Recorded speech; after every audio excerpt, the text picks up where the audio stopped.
We have 10 people watching on Twitch. It's great to see so many people. Angela will be back momentarily. I'll show you. Here's the schedule for October. We just watched Phantom of the Opera. We're about to watch Dracula. Next week will be Frankenstein and the Mummy. Will be a Boris Karloff double feature. The third Saturday. There are 5 Saturdays in October, so I'll be able to do 10 movies, 5 double features, 10 movies. Third weekend will be King Kong and the Invisible Man. These are all. I'm showing all of these in chronological order, by the way. King Kong from 1933 and the Invisible Man from 1935. The fourth weekend, Bride of Frankenstein and the Wolfman. Bride of Frankenstein, I believe, is 1935, and the Wolfman is 1941. And then we'll be winding up with, on Halloween evening, Creature from the Black Lagoon and Godzilla. All of these are Universal films except Godzilla, which is a Toho picture. But somehow Godzilla ended up being included in the glow-in-the-dark Aurora monster kits, model kits when I was a kid. And of course, Godzilla is a classic monster. I mean, who wouldn't consider Godzilla a classic monster? Okay, Angela is back. I am. The cat is like pacing outside the door, like, I want to be on your lap. But I'm like, no, you clawed me. You have no privileges for the rest of the night. Yeah. Poor animal. He's gonna I'm go. such a terrible mom. Yeah. He's gonna creep down to the 5th basement and hide in the seepage. Well, we are next to a water place thing. Storm sewer drain thing. I don't know the word. I'm just going to throw out all words that make somewhat sense. You like the skeletons? I collect them. Mm-hmm. I just got the unicorn head this week, and I'm going to get a human one to put in my coffin. I'm so excited. To put in your coffin? I have a coffin in the background. Okay. I'll move the camera the best I can. Your camera was fine, actually. So, there's my coffin. I need a skeleton for it. Okay, I see you were moving it so you could see the coffin. Mm-hmm. And then I can move myself and things as need be if you just let want me to put your let me come back spacing. to Camp 2. There we go. We'll widen it out a little bit. Okay. Are we seeing the coffin?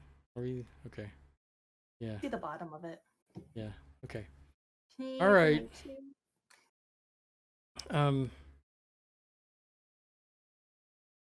Carol says, doesn't everyone have a coffin? No.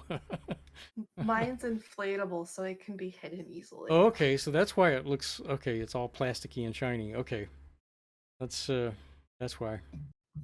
All right. For those of you who are just joining us, it's coming up on 8 p.m., which means it's going to be time to watch Dracula, 1931 Universal film. We will not be watching the Bela Lugosi version. We'll be watching the Spanish version because I have not seen that one before, and every time I talk about it, people always tell me that the Spanish version is superior. I saw the Lugosi version many years ago. I remember it being kind of meh. But I don't know. We're gonna see the Spanish. Dr.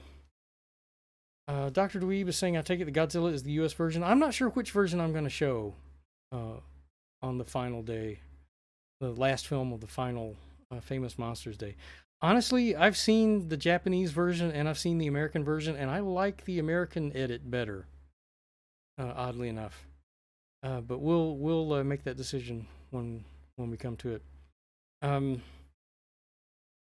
Durham Steve says there's more camera movement in the Spanish version. I've heard that the camera work is much more creative. As the story is that both versions were made at the same time on the same set at Universal Studios in Hollywood. That's what Doctor is just sharing. Yeah. Yeah, they filmed the Spanish version at night, and the director of the Spanish version was seeing what the other director was doing, and so he was like it was giving him ideas about how to do things better, which is kind of cheating, I guess. I But don't think it's cheating. It's collaborative yeah, without officially being right, collaborative. right. Yeah, I agree. I call it cheating, tongue in cheek. But anyway, this is 50th Street Studio, and joining me is Angela, aka Morbid Heart Designs.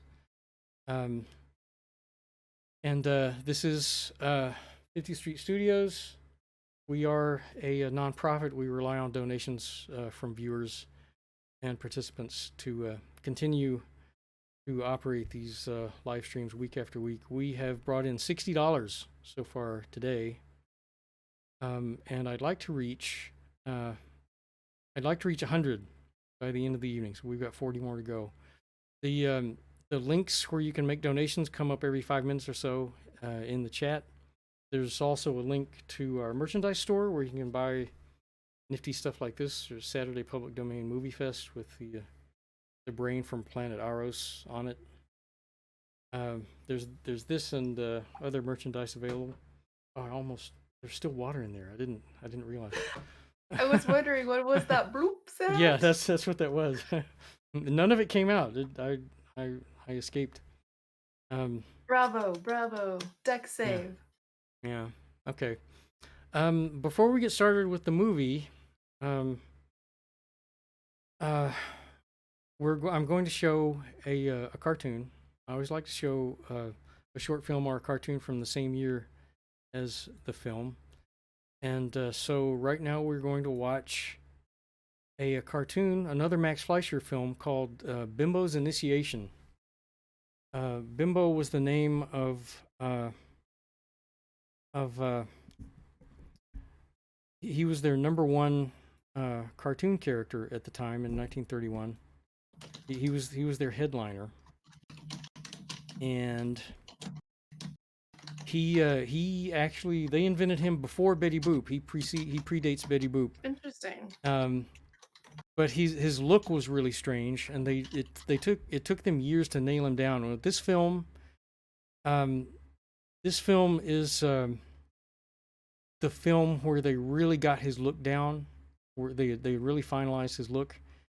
And this particular film, again, the one called it's called Bimbo's Initiation, is still talked about by animators and animation historians today as one of the greatest animated short films of all time. It's the animators ranked it like number 35 of the top 100 animated films. It was revolutionary for its content and for the way it was made. I'll just let you watch it. It was it's an example of how how good hand-drawn animation could be done at this time.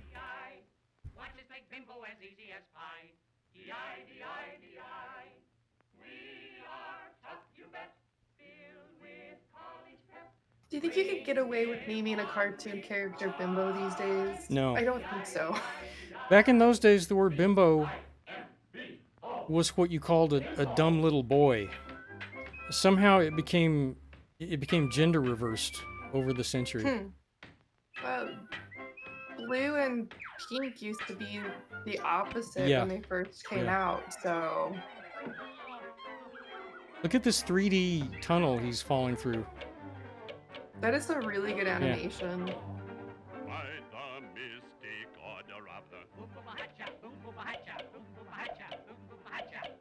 I like their dance. Yeah. Wanna be a member? Wanna be a member? No. Wanna be a member? Wanna be a member? He has no pants. Yeah. Look at how he has the same body style and the same white face and gloves, black body, white face and gloves as Mickey Mouse, and basically every other cartoon character at the time, but he looks nothing like Mickey Mouse.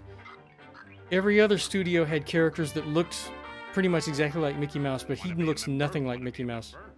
No. You should just say yes, this is gonna get bad. Have you seen this cartoon before, Angela? No, I haven't. I used to want to do animation. I really loved cartoons, both CG and traditional.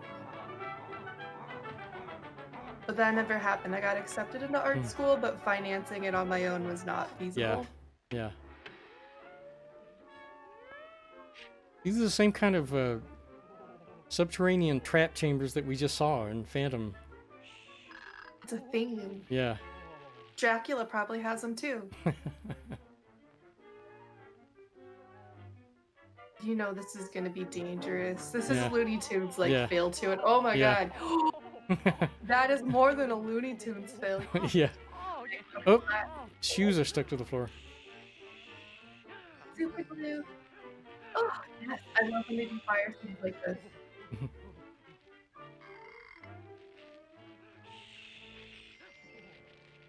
You know, the fire is saying nope.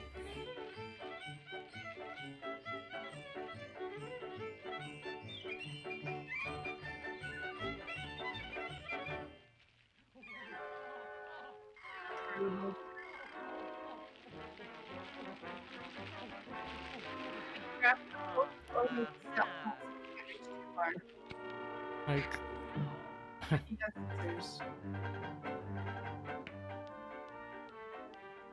Want to be a member? Want to be a member? no. Oh, that's all very not good signs. Yeah.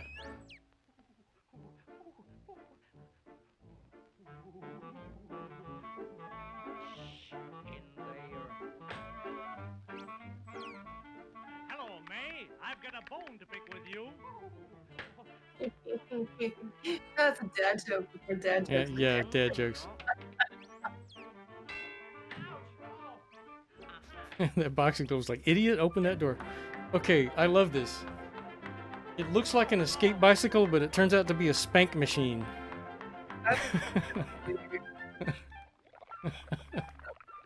Seeing this, I see how Looney Tunes evolved to be with it. Oh yeah, this is definitely 1996. Yeah.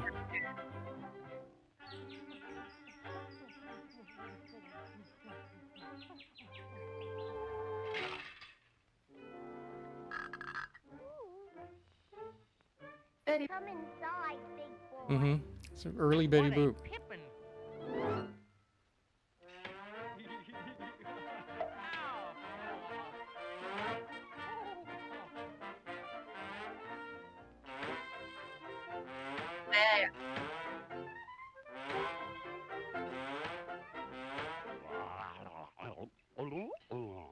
Yeah, nightmare inducing. This would like or be badass.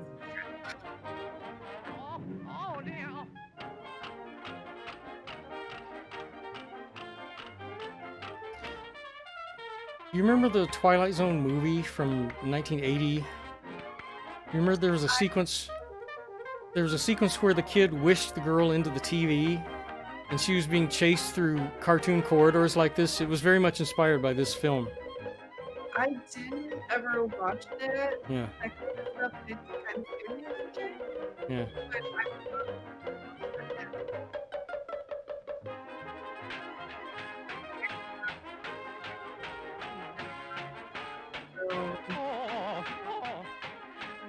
Gulp. Saying no before they even ask.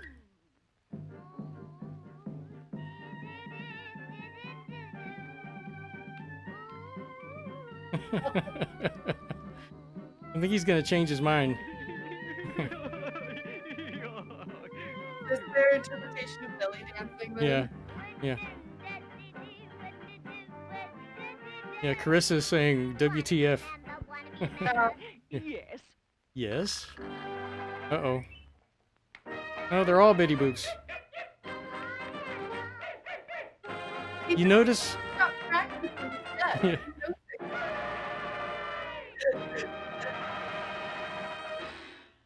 So you want to be a member of a group of all Betty Boops where you just go underground and spank each other? He says yes. Each their own. Yeah. All right, I'm gonna turn up your volume a little We were having trouble hearing you while the cartoon was playing. But if you were paying close attention, then yeah, that was insane, Carissa. Doc Dweeb says, yeah, a BDSM movie from 1931. If you were paying close attention, yeah, if you were paying close attention, you noticed that Betty Boop had long ears. Did you notice that? Betty Boop started out as a dog. She was a sexy poodle originally. I do. She was I'm a glad they changed her to human. yeah. Yeah, and they eventually the guy who designed her, he was an artist named Grim Natwick. He eventually changed them into those big hoop earrings. But she started out as an anthropomorphic animal, just like every other cartoon character at the time. I just assumed they were her earrings, just not the final variation of the earrings. Nope, she was a dog. She was a sexy poodle with long ears, supposed to be a companion to the Bimbo character. Of course, she was immediately much more popular than Bimbo. With there was- dance moves like that, Yeah, who's yeah. really surprised? Yeah, when I first started becoming an aficionado of animation history back in the late '80s and early '90s, I subscribed to this this little photocopied newsletter that would distribute like quarterly. It was called Animato, and their letters page was titled "Want to be a member? Want to be a member?" And I didn't put that. I didn't know what that was a reference to until I saw this cartoon. And you're like, I get it. Yeah, want to be a member, want to be a member. And it had a drawing of the guy holding the cup with the black face and the candle on his head, and the cup with the handle on it. I was like, okay, I get it. All right, so that was Bimbo's Initiation from 1931, one of the most influential short animated films in cartoon history. And of course, these How smooth the animation yeah, is. yeah. You saw him a number of times falling down these three-dimensional corridors that were shifting directions, and Disney did things like that in some early Mickey Mouse cartoons, but only after Fleischer did it in this film. So the Fleischers were doing some cutting-edge stuff in those early days. The guy who originally designed Betty Boop, like I said, his name was Grim Natwick. There's a recording online you can find of him talking in the 1980s or 1990s. He lived a long time, but him talking about the development of Betty Boop and how popular she became immediately. He said he was really surprised that she became a sex symbol almost immediately. Because he was like, okay, this is just a drawing. This is just a cartoon character, and she's a dog. And yet people immediately, drawings of her began immediately appearing on everything. Mugs, t-shirts, everything. I forget the way he put it. He said something like, people just lost their minds. Have these people lost their minds? But anyway. Adults like cartoons too. Yeah. Someone on D-Live is joining us. Someone named Stab Wound Bear on D-Live. I like your name. I did Yeah. a painting of a stabbed bear. Okay, do you have it? Can you show it to us? It's in a store right now. Okay. I can get a link on my website, Okay. but I'm not on that one Okay. to share Okay. it. So Stab Wound Bear, thank you for watching. He says it's a reference to Freemasonry. I think the whole secret society thing was kind of a yeah. Just coming up in the Twitch is a link to our donation page, as well as to our merchandise store. We are a nonprofit. We do rely on donations. We've got $60 so far tonight. I want to reach 100, and there's a link in the Twitch chat to Angela's painting. Okay. Let's move on. It's time to watch Dracula, 1931, the Spanish version, and there will be subtitles. I know it's not the English one like we talked about earlier, but I'm still excited. Yeah. This was one of the first classic monster movies I ever saw. Yeah.